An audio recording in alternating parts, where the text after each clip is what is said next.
Hai adik-adik, kembali lagi dengan Kak Rina di online class 101. Kali ini kita akan belajar kelas 5, tema 6, subtema 3, pengaruh kalor terhadap kehidupan. Di pembelajaran 6 kita akan belajar bahasa Indonesia, PPKN, dan SBDP di halaman 189 sampai dengan 199. Nah, kita mulai ya adik-adik. Ini ada seorang anak ya, satu keluarga yang sedang menonton TV. Nah, Kak Rina aktifkan penanya dulu. Nah, coba kita lihat di sini ada Made, kata Made, "Ayah, mengapa sering ada berita kecelakaan lalu lintas di televisi ya?" Kalau kata ayah, kalau menurut berita, kecelakaan lalu lintas paling banyak disebabkan oleh para pengendara kendaraan yang tidak tertib lalu lintas, Made. Banyak pengendara yang melanggar lalu lintas di jalan raya. Akibatnya terjadi kecelakaan yang memakan korban manusia dan kendaraan yang rusak. Kemudian kata Made, bagaimana dengan pengguna jalan yang lain seperti pejalan kaki? Apakah mereka juga tidak tertib di jalan? Kabarnya tetap saja ada pejalan kaki yang terkena kecelakaan lalu lintas.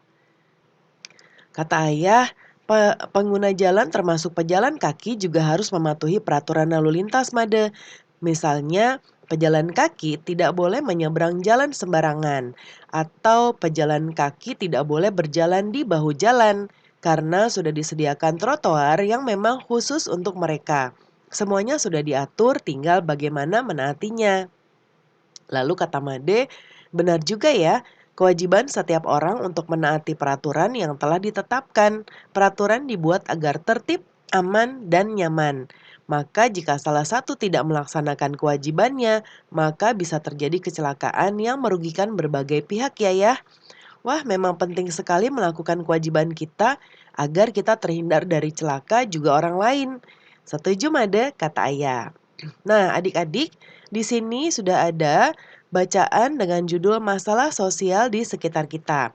Nah, coba adik-adik baca dahulu, bisa di-pause dahulu video Karina, nah atau juga bisa adik-adik baca di buku adik-adik ya. Nah, kita lihat di bagian bawah di sini ada berdasarkan bacaan di atas, tuliskan hal-hal yang kamu pahami dari setiap paragraf pada bacaan dalam sebuah kalimat. Kalimat-kalimat tersebut akan mewakili isi dari bacaan yang kamu baca. Tuliskan pada tempat yang telah disediakan. Nah, ini sudah ada tempatnya ya. Paragraf 1 sampai paragraf 4. Nah, coba kita lihat di sebelah kanan, ini sudah Karina buatkan. Yang pertama, paragraf pertama ya. Ini beberapa masalah sosial seperti pencemaran lingkungan, kemudian rusaknya atau buruknya fasilitas umum, perilaku tidak disiplin merupakan masalah sosial yang sering terjadi.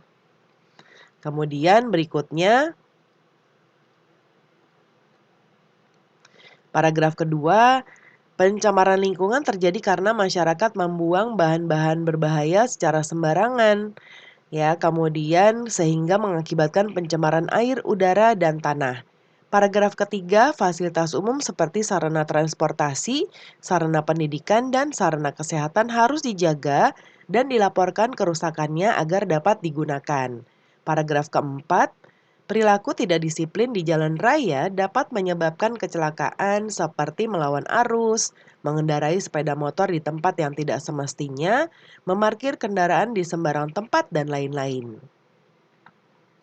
Kemudian, buatlah sebuah paragraf yang menjelaskan isi bacaan yang melibatkan semua isi dalam setiap paragraf. Jangan lupa untuk memperhatikan penggunaan kata-kata baku dan ejaan yang tepat. Nah, di sini ya, karena sudah buatkan beberapa masalah sosial seperti pencemaran lingkungan, rusaknya atau buruknya fasilitas umum, perilaku tidak disiplin merupakan masalah sosial yang sering terjadi.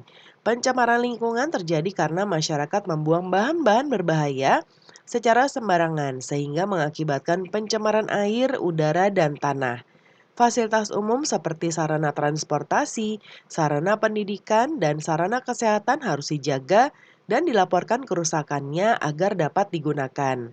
Banyak perilaku tidak disiplin di jalan raya dapat menyebabkan Kecelakaan misalnya menjalankan kendaraan dengan melawan arus, mengendarai sepeda motor di tempat yang tidak semestinya, memarkir kendaraan di sembarang tempat, berhenti untuk menurunkan dan menaikkan penumpang di sembarang tempat, serta menyeberang jalan secara sembarangan.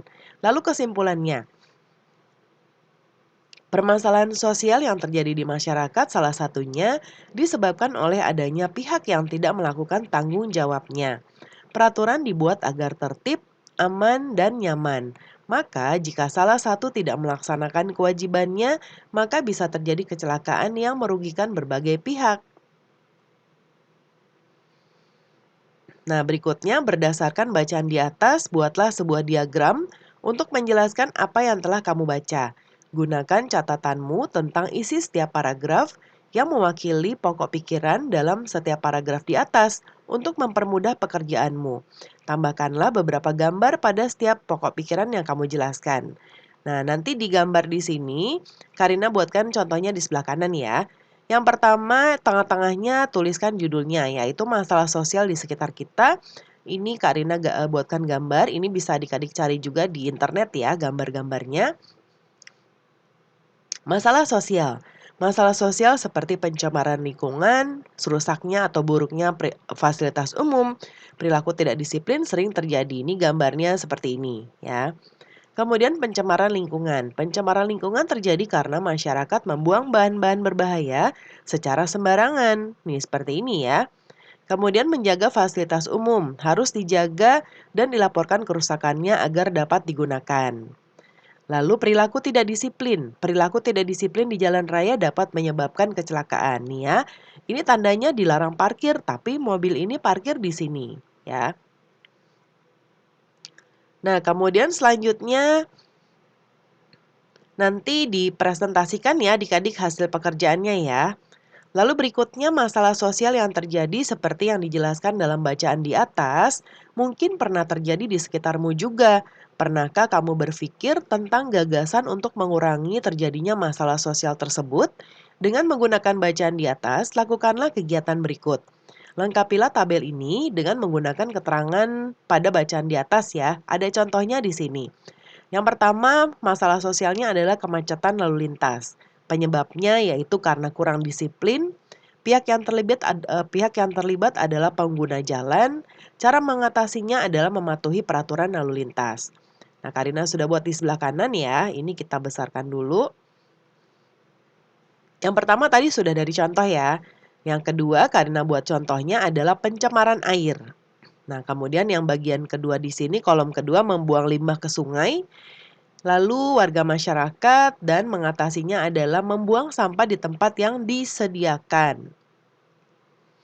Kemudian pencemaran udara. Kendaraan dan pabrik mengeluarkan zat berbahaya. Kendaraan tak layak jalan dan pabrik-pabrik ya. Pabrik-pabrik yang juga tidak menggunakan aturan yang disediakan ya. Kemudian menggunakan kendaraan dan membangun pabrik ramah lingkungan. Kemudian pencemaran tanah, bahan berbahaya dari limbah, yang ini warga masyarakat mengolah limbah sebelum dibuang. Kemudian fasilitas umum rusak, fasilitas umum tidak dirawat dengan baik. Bagian berikutnya adalah warga masyarakat dan pemerintah. Yang terakhir memelihara dan melaporkan fasilitas umum jika ada kerusakan. Ya. Nah, yang berikutnya kita lihat amatilah lingkungan sekitarmu baik di sekolah maupun di rumah. Gunakan tabel berikut ini untuk menuliskan masalah sosial yang terjadi di sekitarmu. Nah, perhatikan tabel sebelumnya untuk sebagai panduan juga ya. Nah, ini tabelnya sama kurang lebih tapi ini di sekitar sekolah ataupun di rumah. Yang pertama, pemborosan energi. Penggunaan energi yang kurang bijak, pihak yang terlibat adalah warga masyarakat. Cara mengatasi menggunakan energi alternatif dan perilaku hemat energi. Yang kedua, pencurian. Kurangnya penjagaan keamanan lingkungan, warga masyarakat, kemudian cara mengatasinya adalah menjaga keamanan lingkungan dengan siskamling. Lalu kenakalan remaja. Penyebabnya adalah kurang bisa mengendalikan diri. Pihak yang terlibat adalah anak remaja dan cara mengatasinya memberikan keteladanan yang baik bagi para remaja. Lalu kelangkaan sembako. Tidak meratanya persediaan sembako, warga masyarakat dan pemerintah menyediakan persediaan sembako dalam jangka waktu yang lama. Lalu ada demo anarkis, kurangnya pemahaman hak dan kewajiban masing-masing, warga masyarakat dan pemerintah, dan mengatasinya menjalin komunikasi yang baik antara pemerintah dan warga masyarakat ya. Kemudian yang berikutnya, nah bersama teman-teman pilihlah satu masalah sosial yang terjadi. Ya, kemudian di sekitarmu berdasarkan tabel yang sudah kamu buat, lalu buatlah sebuah poster yang memberitahukan kepada masyarakat luas untuk melaksanakan kewajibannya agar masalah sosial tersebut tidak terjadi lagi. Gunakan kertas A4 ya. Nah, ini Karina contohkan seperti ini. Ya, ini bisa adik-adik cari di internet juga ya. Ini juga Karina cari di internet, ada banyak sekali. Kemudian presentasikan postermu di depan kelas dengan menjelaskan kewajiban mana yang harus dilakukan masyarakat agar masalah sosial tersebut tidak terjadi lagi. Nah, jika kita mengikuti aturan yang benar di dalam berkendaraan seperti mematuhi traffic light. Ya, traffic light itu adalah lampu lalu lintas, rambu jalan, marka jalan, tanda jalan, kelengkapan kendaraan yang fungsinya masih normal, juga membawa SIM dan STNK. Maka tidak akan terjadi kemacetan di jalan dan otomatis tidak melanggar hukum yang berlaku. Sebagai bangsa Indonesia yang dikenal sebagai bangsa yang ramah, kita harus memberi contoh yang baik dimanapun itu. Ketertiban lalu lintas merupakan suatu keadaan berlalu lintas yang berlangsung secara teratur sesuai dengan hak dan kewajiban setiap pengguna jalan. Ini diatur di pasal 1 angka 32 Undang-Undang Nomor 22 Tahun 2009 tentang lalu lintas dan angkutan jalan. Nah, dengan tertib lalu lintas tentunya akan mengurangi angka kecelakaan dan kemacetan. Oleh karena itu, marilah kita bersama-sama menjaga ketertiban dan keamanan lalu lintas. Dari kata tertib saja, pastinya bila dilaksanakan akan menuai hal-hal yang baik. Bila bukan kita yang mulai untuk membiasakan untuk tertib, siapa lagi? Semoga dengan hal ini kita bisa membangunkan kesadaran kita bersama untuk menyadari bahwa pentingnya mematuhi peraturan yang ada. Kadang kalau ini nanti dirasa terlalu banyak, boleh disingkat lagi ya adik-adik ya. Kemudian yang berikutnya, di sini ada gambar Benny ya dan temannya sedang memperlihatkan posternya masing-masing. Ya, postermu bagus sekali Ben, benar-benar menyampaikan pesan ya. Terima kasih Made. Nah, kemudian di sini ada bacaan memahami gambar cerita. Boleh dibaca dahulu ya.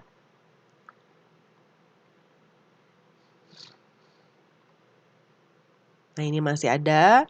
Nah, berikutnya setelah kamu memahami beberapa teknik menggambar gambar cerita dan juga mengerti beberapa hal yang perlu diperhatikan, lakukan kegiatan berikut. Pilihlah salah satu gambar yang tersedia di bawah ini, berilah judul pada gambar, tuliskan cerita. Ya, nih ada beberapa contoh. Yang ini ada gambar sepeda, yang ini di kolam ikan. Nah, nanti boleh dibuat ya. Karina buat contoh masing-masing ya keduanya. Nah, kalau yang pertama gambar sebelah kiri, Karina tandai nomor 1, yang gambar kedua ya. Untuk masing-masing judulnya gambar yang pertama membantu teman, medianya kering, tekniknya arsir. Yang kedua memberi makan ikan, medianya basah, tekniknya sapuan basah karena dia ada warnanya ya. Nah, ceritanya yang pertama ya, membantu teman. Pada sore hari, suatu sore Indra pulang menuju rumah. Sore itu suasana mendung dan sepertinya akan turun hujan yang sangat lebat. Indra kaget karena melihat roda depan dan belakangnya sudah gembes tanpa ada angin tersisa lagi. Padahal tempat bengkel sepedanya sangat jauh dari sekolahnya. Indra terpaksa jalan sambil membawa sepedanya. Sambil berjalan, Indra berpikir kenapa bisa ban depan dan belakangnya gembes secara bersamaan. Tiba di tengah jalan, Indra bertemu dengan Udin teman sekelasnya. Kenapa tidak dinaikin Indra sepedanya? Ini Din, ban saya kempes semua sambil menunjukkan ban depan dan belakang. Coba sini saya lihat Indra sambil melihat sepeda Indra. Indra duduk di sebelah sepedanya sambil ikut mengamati itu ya, duduk di sebelah. Indra ini sih tidak bocor, cuma gembes saja, kata Udin pada Indra sambil tersenyum. Bawa saja sepedamu ke rumahku Indra, rumahku tidak jauh dari sini dan kebetulan saya juga memiliki pompa ban. Akhirnya kedua sahabat tersebut berjalan beriringan sambil menuntun sepeda. Sesampainya di rumah Udin, sepeda tersebut langsung dipompa sehingga kedua bannya kembali seperti semula. Indra mengucapkan terima kasih kepada Udin karena telah menolongnya saat mengalami kesusahan. Indra pun berpamitan kepada Udin dan melanjutkan perjalanan pulang ke rumah. Lalu cerita yang kedua. Beberapa hari ini ada satu kebiasaan baru yang sering saya lakukan, memberi makan ikan-ikan di kolam sepulang sekolah bersama kakak perempuanku. Sewaktu pulang sekolah, tak lupa saya bawakan beberapa potong kue dan atau makanan kecil lainnya. Ada hal yang menarik ketika saya memberikan makan ikan-ikan itu. Seakan tahu ada orang yang membawa makanan, ikan-ikan itu pun tiba-tiba berenang mendekat ke tepi kolam. Ikan emas, mujair, nila semuanya berebut mendapatkan makanan yang saya lemparkan ke kolam. Rupanya lapar juga ikan-ikan itu. Ada keasikan ketika melihat ikan-ikan itu berebut menyambar umpan yang dilempar ke kolam. Rasa ketenangan muncul seketika melihat sekawanan ikan itu kembali berenang berkeliling ke sana ke sini. Nah, itu contoh ceritanya ya adik-adik ya. Nah, pembelajaran kita sudah selesai. Terima kasih sudah menonton sampai akhir. Mohon dimaafkan apabila ada kesalahan dalam perkataan maupun dalam materi yang diberikan. Sampai jumpa di pembelajaran berikutnya.